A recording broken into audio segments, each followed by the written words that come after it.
인생을 살면서 우리를 가장 고통스럽게 하고 힘들게 하는 것을 하나 꼽으라라고 한다면 아마 우리는 억울함을 꼽을 수 있을 듯합니다.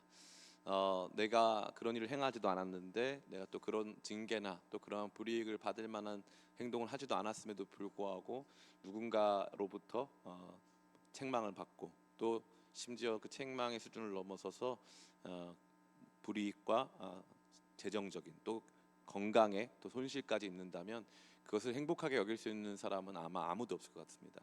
그런데 놀랍게도 이 억울함은 단순히 그냥 이 내가 불이익을 받았기 때문에 억울한 것이 아니거든요. 내가 해왔던 모든 일들이 부정당하고 내가 열심히 살아왔던 모든 시간들이 아무것도 아닌 것처럼 여겨지는 것 자체, 즉 공의가 훼손됐다는 측면이 사실 개인에게 가장 큰 고통을 주는 거예요.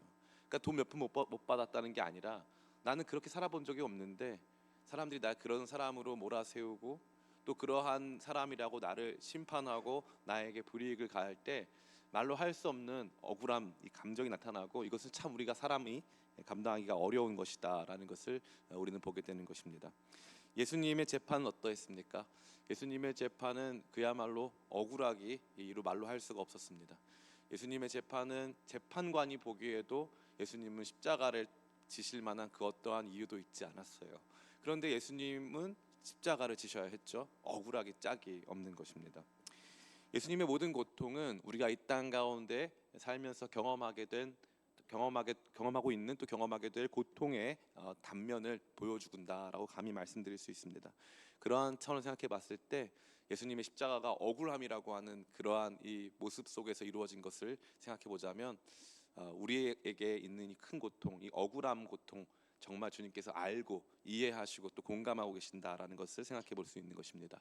오늘 말씀 역시도 그러한 억울함과 긴밀히 연관되어 있습니다.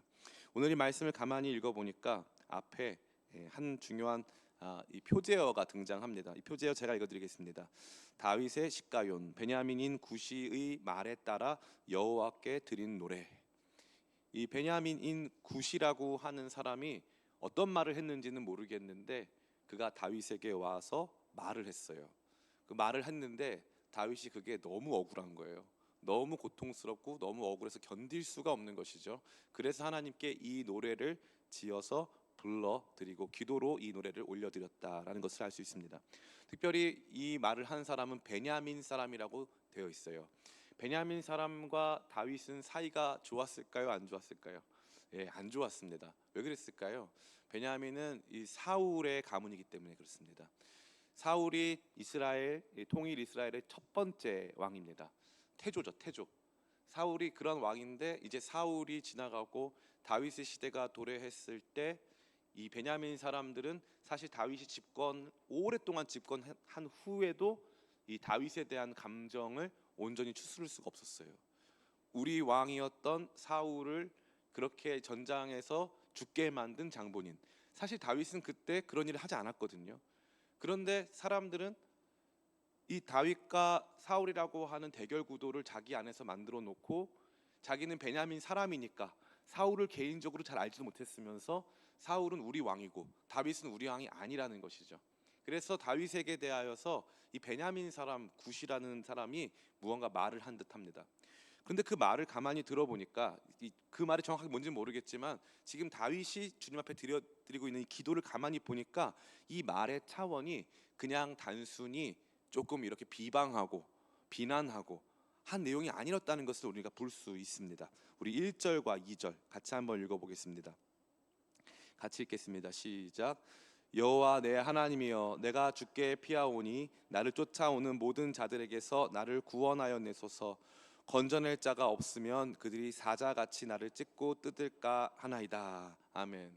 여기 등장하고 있는 이 단어들은 야생동물 사이에서 이루어지는 사냥의 모티브를 둔 단어들이에요. 그래서 나를 그냥 따라오는 게 아니라 사자가 쫓아오듯이 막 쫓아온다는 거죠. 그리고 찢고 뜯는다라고 하는 표현을 통해서 자신이 지금 받은 단순한 비난을 넘어서 위협, 엄청난 협박 앞에서 다윗이 얼마나 고통스러워하고 있는가를 보게 되는 것입니다. 그 가뜩이나 상황도 억울한데 이 억울한 상황 뒤에서 베냐민 사람 구시가 해놓은 말은 계속 그렇게 하면은 당신 아마 오늘을 넘기기가 쉽지 않을 거예요. 당신 계속 그렇게 하면은 내가 가만히 있지 않을 거예요. 우리 주변에 어떤 거 있는지 다 아시죠? 내 주변에 어떤 사람들이 있는 거 다 아시죠? 우리 가만히 있지 않을 거예요. 라고 아마 이 베냐민 사람 구시가 다윗에게 이야기를 한 듯합니다. 그러니까 이 억울함을 단순히 우리가 일상생활을 하는 과정에서 누가 내 진심을 알아주지 못했고 내 최선을 알아주지 못했다라는 차원으로 이해해서는 안 되고, 이 억울함은 사실 정말 아무런 잘못 없이 어마어마한 고통을 감내하고 어마어마한 손해와 손실을 감내해야 할 만큼의 크나큰 위협이 찾아왔다라는 것을 알 수 있는 것이죠. 그런데 이러한 상황 속에서 다윗이 보여주고 있는 측면은 또 한 가지 매우 흥미로운 지점이 있습니다. 그것은 자신에 대하여서 적극적으로 옹호하고 있다라는 것이죠. 우리 같이 한번 읽어보겠습니다. 3절부터 5절 같이 읽습니다. 시작. 여호와 내 하나님이여, 내가 이런 일을 행하였거나 내 손에 죄악이 있거나 화친한 자를 악으로 갚았거나 내 대적에게서 까닭없이 빼앗았었거든. 원수가 나의 영혼을 쫓아 잡아 내 생명을 땅에 짓밟게 하고 내 영광을 먼지 속에 살게 하소서. 다윗은 지금 하나님께 대하여서 자신이 받은 이 억울한 위협이 어떠한 것인지를 말씀드리고 있지 않아요. 구구절절히 내가 이런 위협을 당했습니다, 이렇게 억울한 상황입니다 라고 주님께 탄원하는 게 아니라, 지금 다윗이 말하고자 하는 것은 나는 이러한 위협이나 비난을 받을 만한 행동을 하지 않았습니다, 주님 아시지요 라고 자신을 옹호하고 있다는 것입니다. 참 이게 흥미로운 지점인데요, 자신을 옹호하는 기도가 성경엔 많을까요, 적을까요? 많습니다. 성경엔 많아요. 시편에 특별히 많아요. 무조건 제가 잘못했습니다, 저는 제가 다 책임져야 됩니다, 이런 기도보다 주님 저는 그런 일을 한 적이 없습니다, 주님은 좀 알아주세요, 저는 그러한 위협이나 이 억울한 비난과 핍박 앞에 있어야 할 만한 그 어떠한 잘못도 하지 않았습니다, 주님 아시지요 라고 탄원하고 있다는 것입니다. 이건요 참 놀라운 지점이 아닐 수 없어요. 우리가 기독교 신앙에 대해 생각해 봤을 때 언제나 회개에 대해서 생각합니다.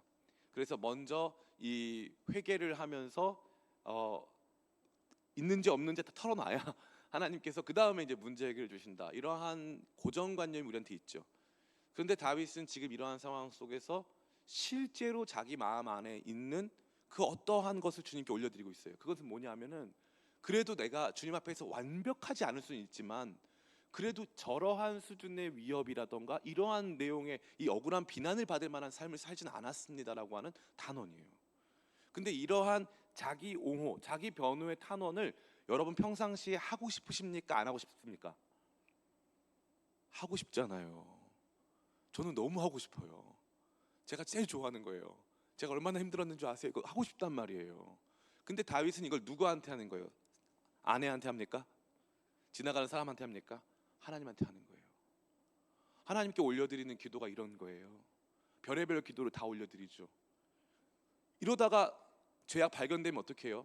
이러다가 내가 잘못한 거 드러나면 어떻게 해요? 창피합니까? 아니에요. 하나님께 완벽한 기도만 드려야 한다라고 하는 착각을 버리셔야 됩니다. 하나님께는 토로하는 거예요. 내가 지금 겪고 있고 경험하고 있는 일들의 그 고통과 그 억울함과 그 부당함을 있는 그대로 토로하는 게 중요한 거예요. 그래서 다윗은 그것을 있는 그대로 토로합니다. 토로해요. 그것을 우리가 이 말씀을 통해서 두 번째 볼 수 있는 것이죠. 세 번째는 하나님 심판에 대한 강력한 탄원을 요청하고 있습니다. 우리 같이 한번 읽어보겠습니다. 우리 11절이죠. 같이 한번 읽겠습니다. 11절 같이 읽습니다. 시작. 하나님은 의로우신 재판장이시며 매일 분노하시는 하나님이시로다. 그 뒤에까지 제가 다 읽기를 원했지만 시간 관계상 읽지는 않았습니다. 뒤에 보면은 하나님이 활도 쏘시고 하나님이 어마어마하게 분노하시고 막 진노하시고 하나님 막 혼내실 거다라고 하는 이 하나님의 이 엄위하신 심판장으로서의 모습을 다윗은 보여주고 있습니다. 하나님을 굉장히 강력하게 원하고 있는 것이죠. 그래서 6절 보면 이렇게 되어 있어요. 여호와여 진노로 일어나사 내 대적들의 노를 막으시며 나를 위하여 깨소서 주께서 심판을 명령하셨나이다. 참 재밌지 않습니까? 여호와의 진노와 대적들의 분노가 맞닿아 있는 거예요. 저 대적들이 지금 이유 없이 까닭 없이 자신들의 편견과 잘못된 판단 속에 혹은 이해관계 속에서 나에 대하여서 막 분노하고 있는 그러한 내용들에 대하여 하나님이 분노해 달라는 거예요. 하나님이 분노해 주세요. 하나님이 심판장으로서 역할을 해달라라고 요청하고 있다라는 사실입니다. 이러한 세 가지가 오늘 이 시편 7편 내용 안에 오롯이 드러나 있죠. 그러면 이러한 내용은 저와 여러분에게 무엇을 말해주고 있습니까? 첫 번째, 억울한 상황에서 기도하라라는 것입니다. 억울할 때 기도하라라는 거예요. 억울할 때 기도해라. 억울한 일이 발생하면 기도해라. 억울한 일이 발생하면 기도해라. 저 자신에게 하는 말 같아요. 억울한 일이 발생하면 기도해라.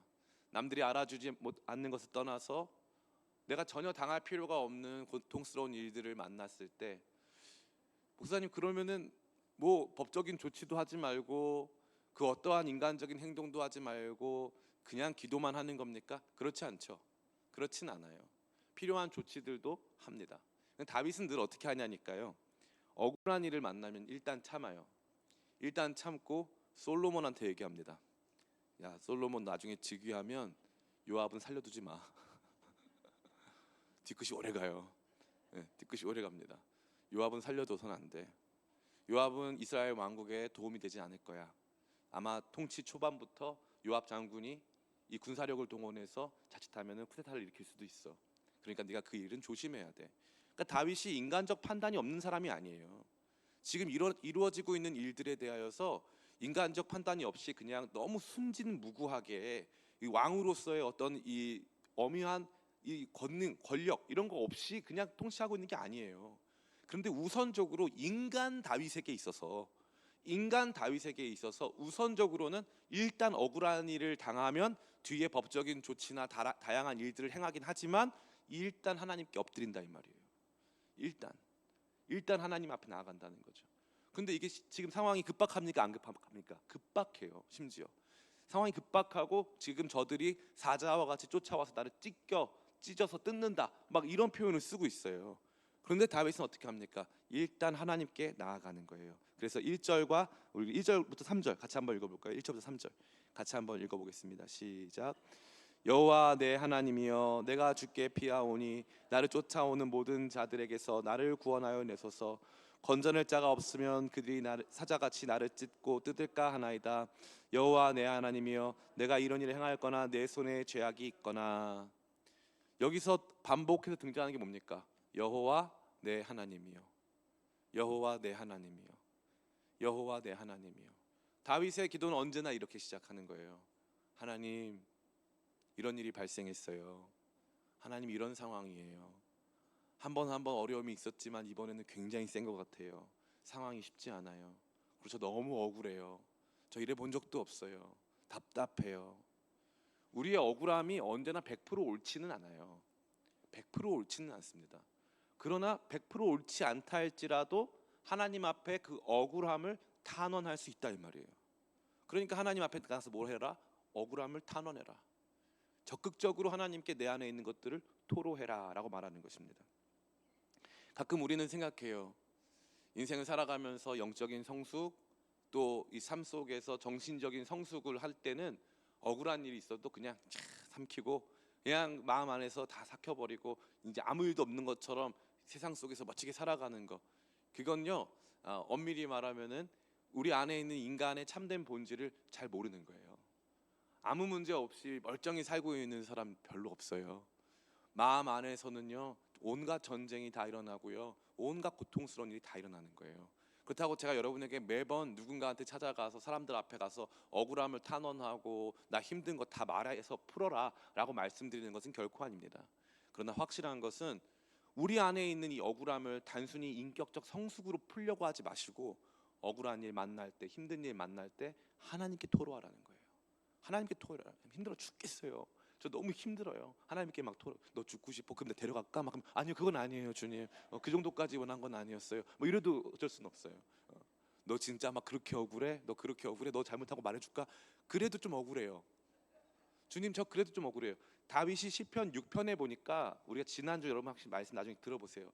시편 6편은 다윗이 굉장히 고통스러워하는 시예요. 근데 다윗이 그때 왜 고통스러웠냐면은 나 때문에 고통스러웠습니까? 남 때문에 고통스러웠습니까? 나 때문이었어요. 지난주에는 나 때문에 하나님이 진노하셔서 나를 심판하시는 것처럼 느꼈단 말이에요. 그래서 그때는 너무 고통스러웠어요. 그러면 다윗이 완벽한 사람이 아니잖아요.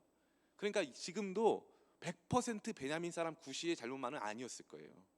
나도 그에게 뭔가 온전히 완벽하게 행하지 못한 뭐가 있었겠죠. 이 베냐민 출신의 사람들이 느끼기에 서운했던 감정을 가질 만한 일들을 다윗이 한 게 있나 보죠. 그러면 어떻게 사람 마음이 어때요? 야, 내가 그래도 가만히 여러분 나중에 제가 이 사무엘 상하부터 역대기까지 쫙 우리 예전에 한 적이 있는데 그걸 할 기회가 있다면 말씀드리겠는데 다윗은 기가 막혀요. 다윗의 군대의 특징이 뭔지 아세요? 적군이 아군되는 군대예요. 다윗의 군대는. 그래서 다윗의 군대에는 베냐민 사람들이 중요한 지휘관으로 자리하고요. 같이 함께 싸우고 있었던 이 사람들, 해족속 이런 사람들이 다윗의 군대에 대거 들어옵니다. 대거 들어와요. 다윗은 나름대로 이 통일 이스라엘을 하나로 만들어 가려고 엄청 노력을 많이 한 사람이에요. 그리고 자기 자신도 다른 정치적 야욕을 거의 갖고 있지 않아요. 다른 사람들한테 더 많은 거 뺏어서 어떻게 하려고 하는 타입의 지도자가 아니라는 거죠.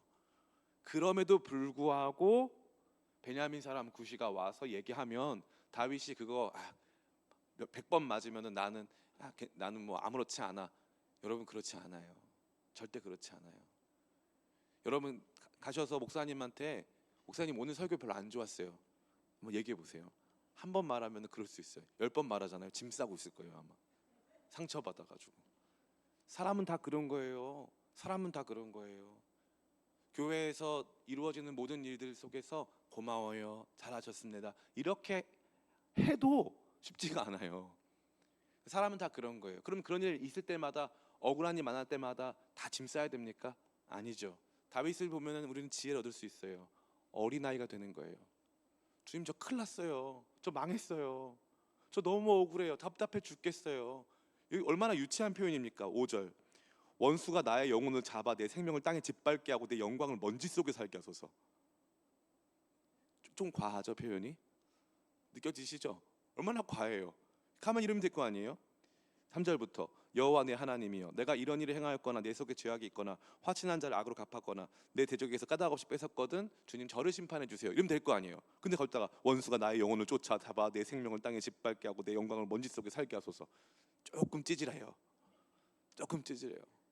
억울한 게 사람이 들어오면요 섭섭이가 들어오면 이렇게 되는 거예요. 마음 안에 섭섭이가 들어온 거예요. 억울함이 찾아오는 거예요. 너무너무 억울한 거예요. 너무너무 이게 힘든 거예요. 단순히 내가 무슨 뭐 경제적인 손실을 입어서 힘든 게 아니에요. 그냥 내가 지난 날 동안 살아왔었던 모든 선의와 내가 했던 모든 최선들이 다 아무것도 아닌 것처럼 바뀌는 이 상황 속에서 다윗이 취하는 건 뭡니까? 하나님 앞에 나가는 거예요. 하나님 저 너무 억울해요. 저 만약 그런 일 있으면요 주님 저 땅바닥에 그냥 굴러도 돼요. 저 너무 답답해요. 아마 여기에 이 성우가 있었다면요 근사하게 못할 것 같아요. 원수가 나의 영혼을 쫓아잡아 내 생명을 땅에 짓밟고 막 이렇게 못할 것 같아요. 정말 막 주님 그러면요 저 정말 뭉개져도 상관없어요 막 이렇게 했을 거예요. 저는 이런 기도를 너무 좋아해요. 진짜 기도잖아요. 뭐뭐 한 채 해가지고 거룩한 채 하고 이런 게 아니잖아요. 막 분노가 찾아올 때 하나님 앞에 나 이게 뭡니까? 저 너무 억울하고 너무 힘들어요. 원수가 저 죽인대요. 저 너무 답답해요. 막 이거 토로할 수 있는 기도.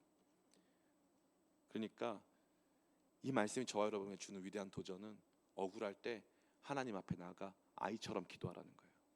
아이처럼 기도하세요. 너무 억울하면 아이처럼 가서 기도하는 거예요. 막 가가지고 하나님 앞에 다 일러바치고 막 마음 가운데 있는 거 다 토로하고 저 잘못한 거 아무것도 없다고 잘못한 거 너 가만히 생각해봐 잘못한 거 있어 이러면은 마음 안에서 우리 안에서 해결이 돼요 안 돼요? 안 되죠. 제일 싫은 사람 이거잖아요. 너무 힘들어서 이렇게 가서 상담을 요청해요. 그러면 이제 무슨 뭐 부부관계나 무슨 상담을 요청해요. 그러면은 상담해주는 사람이 너도 잘못이 있어 이러면 좋아요 싫어요? 그런 거 사람은 방금 봤잖아요. 얼마나 지금 누가 봐도 말도 안 되는 뭐 물건 떨어뜨릴 만큼 놀랄 만한 일이에요. 정말 그 사람 대문자 T예요. 예. 그런 사람들 공감을 못 하는 거예요. 예. 제 예전에 사역하다가 너무 힘든 날이 있었어요. 그래가지고 그날은 정말 너무 힘들어가지고 새벽기도 마치고 집에 못 가겠는 거예요. 영혼이 다운이 돼가지고. 그러니까 이제 한 목사님이 들어오셔가지고 저한테 아이고 전도사님 왜 이렇게 힘들어해? 무슨 일 있었어? 저한테 이러는 거예요. 그래서 제가 말 안 하려고, 저는 주님께만 말하려고 했는데 갑자기 저한테 막 말을 해보라는 거예요. 그래서 말을 한번 해봐, 본인한테 말을 해봐, 계속 말을 해보라는 거예요. 그래서 안 하려고 했는데 사실 제가 이렇게 저렇게 해가지고 많이 힘들어요. 그랬더니 이분이, 저는 위로해 줄 줄 알았어요. 아유 그랬구나, 줄 알았어요. 그랬더니 이분이 하는 말이 다 힘들어 이러는 거예요. 너무 어이가 없어. 아니 그럼 왜 물어봤어 나한테? 아니 왜 토로하라고 왜 했어? 아니 너무 답답한 거예요. 그래서 그분하고는 그 다음부터는 관계를 끊었어요. 제가 그분하고는 이런 대화를 하면 안 되겠구나. 저 사람과는 이런 대화를 도저히 하면 안 되는 거예요. 주님께는 해도 될 줄 믿습니다. 여러분 주님께 대화하세요. 억울한 날, 답답한 날, 아무것도 모르겠으면 주님께 대화하세요. 말을 거세요. 제가 여러분에게 인간적인 행동을 멈추라고 말씀드리는 게 아니에요. 이 대화도 하고 행동도 하세요. 그 억울한 일에 대해서 적극적으로 변호도 하고 싸울 일 있으면 좀 싸우고 하세요. 그러나 근본적으로는 하나님께 여쭙지 않고 하나님께 토로하지 않으면요, 내가 생각하는 것 이상으로 이러한 유치함이 저 사람에게, 내 가까운 사람들에게 향하는 거예요. 저는 이거 많이 경험했잖아요. 많이 경험했어요. 하나님께 한번 토로하고 나면은 그나마 좀 덜 나가요. 그런데 하나님께 토로 안 하고 하잖아요. 그러면 이 억울함과 이게 멈추지를 않아가지고 그냥 그 대상, 나를 힘들겠다 생각하는 그 대상이나 내 주변에 사랑하는 사람들까지 막 나가는 거예요. 막 이런 거죠. 이 누구랑 싸웠어요. 그러면 이제 이 사람하고만 싸우면 되는데 엄마는 그때 뭐 했어? 막 이러면서 갑자기 엄마한테까지 얘기를 하는 거예요. 내가 왜 아빠랑 싸우고 있는데 갑자기 엄마는 그때 엄마도 그랬다고 그러고 언니도 그때 문제가 있었다고 그러고 막 완전히 다 파티예요. 그냥 막 비판 파티. 예? 난리가 납니다. 주님 앞에 억울함을 토로할 때 하나님께서 우리 마음을 진정시켜 주시고 위로하시는 줄 믿습니다. 이 말씀 끝에 보니까 어떻게 되어 있어요? 17절 제가 읽어드리겠습니다. 내가 여호와께 그의 의를 따라 감사하며 지존하신 여호와의 이름을 찬양하리로다. 아멘. 하나님의 이름을 찬양하면서 끝나잖아요. 하나님께 감사하잖아요. 찬양하잖아요. 이게 참 재미있는 거예요. 처음에 억울함으로 시작했는데 마지막으로는 감사, 찬양으로 끝날 수 있는 거예요. 그럼 한번 여기에서 내 심정이 조금은 가라앉는다라는 것을 우리가 볼 수 있는 것입니다. 그래서 첫 번째는 억울한 상황에서 기도해라, 기도해라, 토로해라 라고 제가 여러분에게 감히 권면드립니다. 두 번째, 따라해볼까요? 정직히 자신을 돌아보라. 그 다음에 하는 일이 있어요. 그 다음이에요. 순서입니다. 그 다음에는 정직히 자신을 돌아보는 것이라고 할 수 있습니다. 우리 8절 말씀 같이 한번 읽어보겠습니다. 8절 말씀 8절부터 10절까지 같이 한번 읽어보겠습니다. 시작. 여호와께서 만민에게 심판을 행하시오니 여호와여 나의 의와 나의 성실함을 따라 나를 심판하소서. 악인의 악을 끊고 의인을 세우소서. 의로우신 하나님이 사람의 마음과 양심을 감찰하시나이다. 나의 방패는 마음이 정직한 자를 구원하시는 하나님께 있도다. 아멘. 여기 가만히 보니까 재밌는 표현이 있어요. 여호와여 나의 의와 나의 성실함을 따라 누구를 심판하소서? 나를 심판하소서. 나를 심판하소서. 여기 보면은 누구를 심판해야 돼요? 지금 베냐민 사람 굿이 저 사람을 심판해야 되잖아요. 저 사람이 심판받을 사람이잖아요. 나 지금 억울함 토로했잖아요. 억울함을 토로했고 나를 힘들게 하는, 억울하게 만든 사람이 저 사람이니까 하나님의 심판은 저 사람을 향해 된단 말이에요. 근데 놀랍게 다윗은 하나님의 그 엄위하신 심판이 우선적으로는 자기 자신에게 임해야 한다고 말하고 있어요. 자신도 이 심판에서 배제될 수 없다고 말하는 거죠. 원수와 대적을 심판하는 그 심판 앞에 나도 서 있다라고 스스로 생각하는 거예요. 이 참 재밌는 지점이 아닐 수 없는 거예요. 이건 뭐와 같은 거냐면 이거예요. 예수님께서 마태복음 6장에 주기도문을 가르쳐 주셨어요.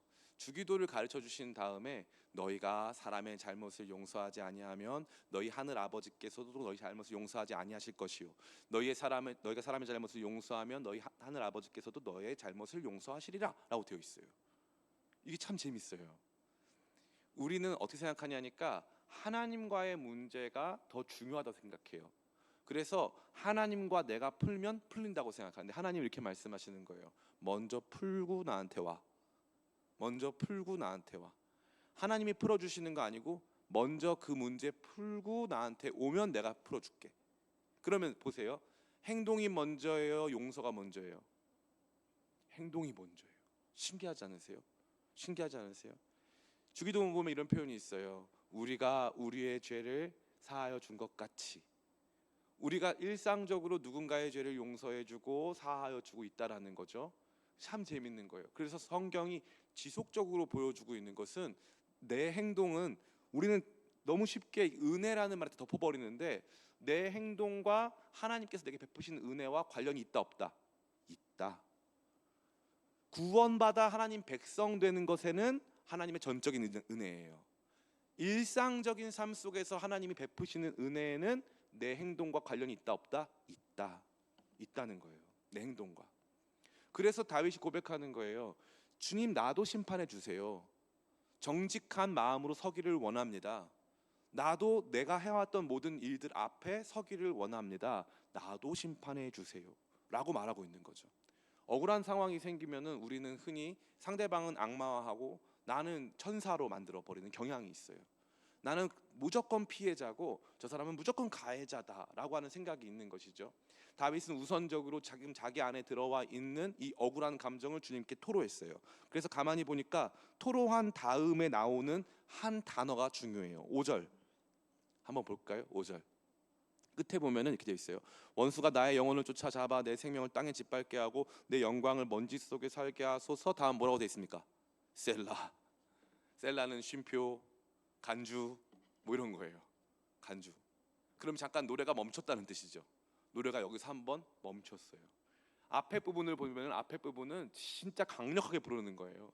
주님, 지금 저 원수가 나를 찾아와가지고 나를 막 죽이려고 하고 막 억울한 일 막 당하게 하고 나 너무 힘들어요. 막 토로합니다. 그리고 음악이 잠깐 멈춰요. 그리고 나서부터 주님의 심판이, 심판하시는 주님께서 누구부터 심판해달라? 나부터 심판해달라. 나부터. 주님, 나도 평가해달라. 나도 평가해달라. 그러니까 우리가 일상적으로 의롭게 살지 못했으면 이 기도할 수 있을까요? 없을까요? 없습니다. 근본적인 삶의 모습이 그리스도의 은혜에 합하여 거룩하고 의로운 삶을 추구하고 있던 사람들에게는 이 기도가 가능해요. 그리고 이 기도를 원해요. 주님, 내가 온전치 못하나 주의 심판 앞에 있기를 원합니다.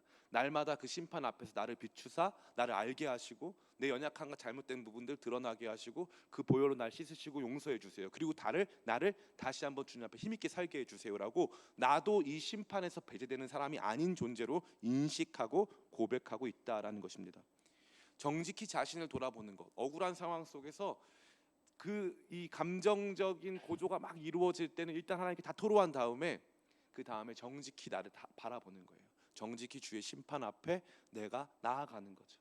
심판하시는 주님, 나를 불쌍히 여겨주세요. 나도 그 심판 가운데 있기를 원합니다. 나를 평가해 주세요. 주님, 나를 평가해 주세요 라고 고백하고 있는 것이죠. 세 번째, 따라해 볼까요? 악인의 회개를 위해 기도하라. 우리 같이 한번 말씀을 읽어보겠습니다. 12절입니다.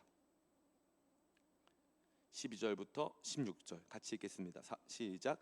사람이 회개하지 아니하면 그가 그의 칼을 가심이여 그의 활을 이미 당기어 예비하셨도다. 죽일 도구를 또한 예비하심이여 그가 만든 화살은 불화살들이로다. 악인이 죄악을 낳음이여 재앙을 베어 거짓을 낳았도다. 그가 웅덩이를 파 만듦이여 재가 만든 함정에 빠졌도다. 그의 재앙은 자기 머리로 돌아가고 그의 포악은 자기 정수리에 내리리로다. 이 악인에 대한 저주의 이 내용에서 참 흥미로운 것은 무엇입니까? 이 회개라는 단어예요. 회개. 12절에 사람이 회개하지 아니하면, 그러니까 이러한 저주의 모든 내용은 그 사람의 회개 여부와 관련이 있다는 거예요. 신기하죠? 그러면 여기에서 이 전제를 바꾸는 거죠. 사람이 회개하면으로 바꾸면 어떤 일이 발생할까요? 그가 그의 칼을 가시던 것을 멈추심이요 그의 화살을 이미 당겨서 예비하셨던 것을 푸심이로다. 죽일 도구를 또한 예비하셨던 것을 잠깐 내려놓으시고 그가 만든 화살들은 불화살이지만 불을 끄시리로다. 이렇게 바뀌는 거죠. 회개하면 바뀌는 거예요. 참 재밌지 않으세요? 보세요. 하나님이 지금 쏘셨어요? 예비하셨다고 되어 있어요? 준비하셨어요. 준비. 그러면 하나님의 화살은 어떤 내용이에요? 하나님 어떻게 화살을 쏘세요? 하나님 직접 화살을 쏘십니까? 참 우리 생각은 그럼 너무 편하지 않겠어요? 잘못한 사람 있으면 하늘에서 화살 내려와서 맞으면은 아 얘가 죄인이구나 우리 모두 명확하게 알 수 있잖아요. 얼마나 편해요. 하나님이 그 화살로 따신다 그러면 아 저 사람 화살 맞았구나. 아이고 쯔쯔쯔 하면 끝나는 거잖아요. 그죠? 근데 너무 재밌게도 하나님의 화살은 뭔 줄 아세요? 자기의 재앙이 자기에게 돌아오는 거예요. 그게 하나님의 화살이에요. 어떻게 알 수 있습니까? 제가 읽어보겠습니다. 14절부터 16절 제가 읽습니다.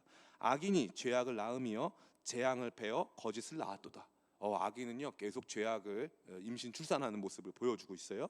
근데 이 죄악과 재앙과 거짓을 계속적으로 생산해내는 이 악인이 어떤 일을 합니까? 그가 웅덩이를 파 만듦이여 제가 만든 함정에 빠졌도다. 악인은 자기가 만든 함정에 빠지는 거예요. 자기로 말미암아 지금 이 심판과 파멸에 이르게 되는 것입니다. 16절에 그의 재앙은 자기 머리로 돌아가고 그의 포악은 자기 정수리에 내리리로다.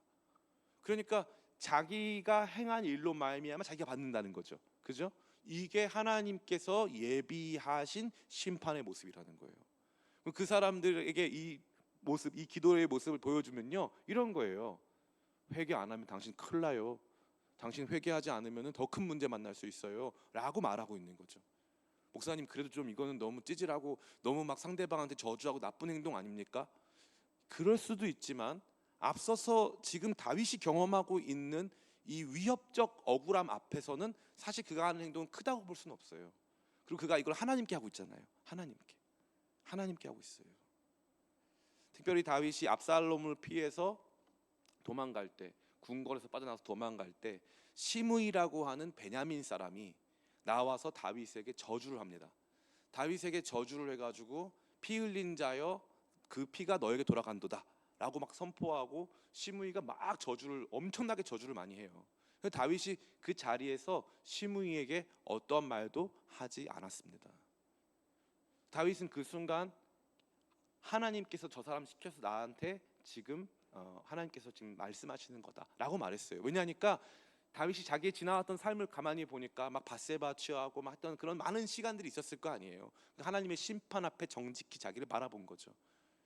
지금 당장은 이 자기 사랑하는 압살롬을 꼬드겨가지고 이 자기한테 반역하게 만든 그 수많은 사람들 그런 것들 앞에서 막 정치적인 세력의 갈등이 막 보이지만 다윗은 일단 그걸 보는 게 아니라 자기가 이 압살롬의 마음에 상처를 주고 자기가 이제 너무 여자를 좋아하는 바람에 많은 자녀를 낳아가지고 그 안에서 내부적인 갈등이 생긴 것으로 말미암아 다윗은 기본적으로 마음 가운데 하나님 앞에서 자기 죄인이라는 인식이 있는 거예요.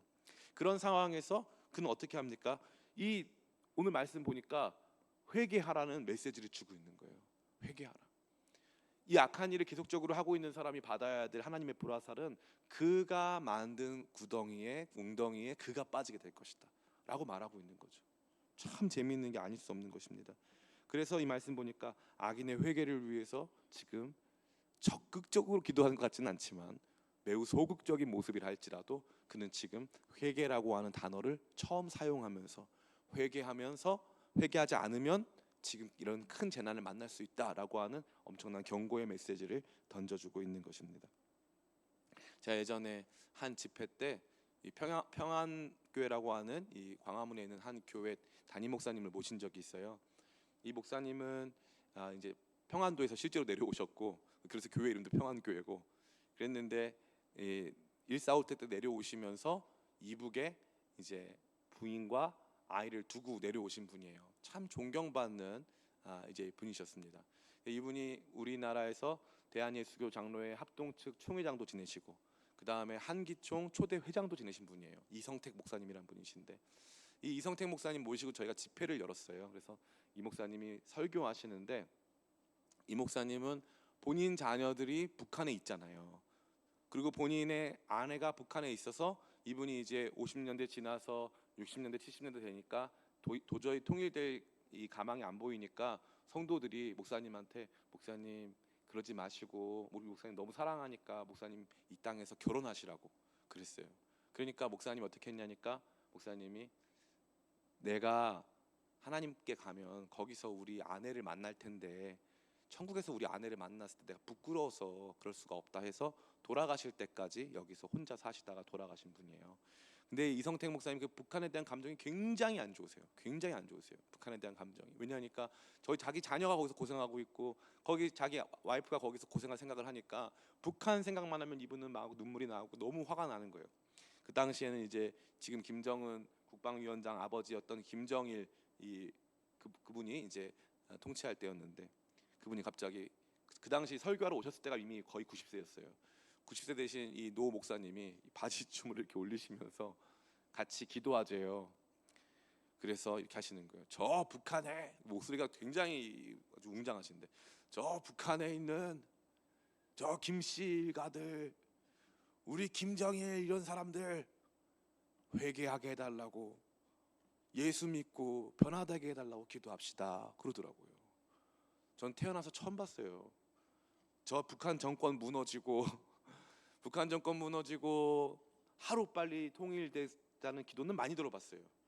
그런데 정말 자기 자녀가 북한에 살고 자기 아내가 북한에 있는 그분의 그 외마디 외침 속에서 그분이 뭐라니까 김정일이 회개하게 해달라고, 복음 듣고 회개해서 얼른 회개해가지고 하나님 앞에 심판받을 그런 일 하지 말고 얼른 회개해서 주님 앞에 돌아오게 해달라고. 저는 한 번도 그런 기도를 해본 적이 없어요. 그때 제가 많이 부끄러웠어요. 많이 부끄러웠어요. 나와 반대되는 사람, 나를 억울하게 만드는 사람, 그런 사람들을 위해서 내가 기도할 수 없는 사람이라면 오늘 이 시편 말씀 앞에 내가 얼마나 부끄러울까. 내가 받은 고난, 내가 억울하게 당하고 있는 불이익과 피해를 있는 그대로 돌려주고 그들의 악의를 그냥 그들이 가지고 있는 악의의 수준, 그들이 가지고 있는 증오의 수준 있는 그대로 돌려주는 거, 그게 과연 좋은 걸까? 아니라는 거죠. 최근에 이란과 이스라엘 사이에서 엄청난 일이 발생하고 있습니다. 이스라엘이 먼저 이제 시리아 주재 이란 대사관에 폭격을 했어요. 대사관은 해당 국가의 영토로 간주되기 때문에 그것은 엄밀히 말하면 해당 국가에 대한 직접적인 공격이라고 할 수 있습니다. 폭격을 해버렸어요. 뭐 거기 안에 있었던 많은 군 사령관들 이런 사람들이 목숨을 잃을 뿐만 아니라 주변에 있는 평범한 시민들도 목숨을 잃었습니다. 그 자체로도 충격이죠. 서방에서도 만류하고 난리가 났습니다. 그런데 또 이란은 가만히 있지 않았죠. 가만히 있지 않고 예루살렘에 어마어마하게다가 폭탄을 뿌렸어요. 수백 발 수천 발 뿌렸대요. 얄밉게 이스라엘 다 막은 거 있죠. 얄미워. 그것도 얄미워. 이스라엘이 다 막았어요.